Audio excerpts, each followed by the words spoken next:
So hello guys, welcome to new blog. আজকে ভিডিওটা start করছি বাড়ি থেকে। তো সকাল সকাল স্নান টান করে আমি বেরিয়ে পড়েছিলাম পাড়ার দিকে বলতে আজকে স্টেশনের দিকে গেছিলাম সকালবেলায়। আর স্টেশনের দিকে ওয়েদারটা দেখো ভাই, জাস্ট ওয়াও লাগছিল। তারপরে একটু চলে গেছিলাম গাড়ি নিয়ে একটুখানি ঘুরতে মানে ঠাকুর দেখছিলাম। দেখো কত সুন্দর লাগছে ঠাকুরের কালেকশনগুলো।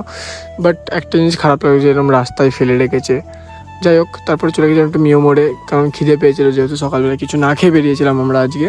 সো মিও মোড় থেকে খাবার টাবার নিয়ে বেরিয়ে পড়েছিলাম, বেরিয়ে চলে এসেছিলাম পাড়ায় এসে দেখো দাদা খাচ্ছে, আমিও খাচ্ছি, খেয়ে টেয়ে নিয়ে তারপরে চলে গেছিলাম মাচার দিকে। আর মাচার ওই দিকের ওয়েদারটা দেখো ভাই।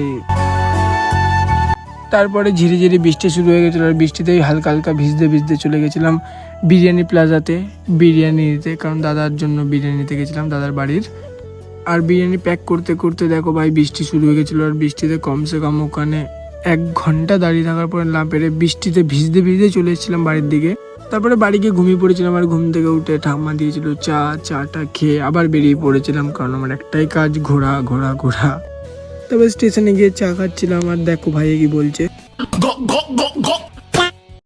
আর ভাই সত্যি বলতে আমার বন্ধু বান্ধবগুলো এতটাই ফানি, সে আর কি বলবো। তারপর দাদা চলে গেছিলো একটুখানি সেলুনে, চুলদারি সেভ করছিল, কারণ অনেক বড় হয়ে গেছিলো। তো আর আমরা বাইরে দাঁড়িয়ে আড্ডা মারছিলাম, কারণ আমাদের কোনো কাজ নেই, আমাদের সারাদিন ঘোরাই কাজ। তারপরে যেহেতু রাত হয়ে গেছিলো, তো আমরা চলে যাচ্ছিলাম বাড়ির দিকে। বাড়ি যেতে মনে পড়লো যে গাড়িতে ফিউল নেই। তো আবার আমরা দাঁড়িয়েছিলাম একটু পাম্পে তেল ভরে, তারপরে গাড়ি চলে এসেছিলাম আমি বাড়িতে। তো আজকের ব্লগটা আমি এই অবধি রাখছি, আশা করছি ভালো লেগেছে। ভালো লাগলে লাইক, কমেন্ট, শেয়ার, সাবস্ক্রাইব করে দিও ভাই। আজকের জন্য এইটুকুই ছিল, টাটা।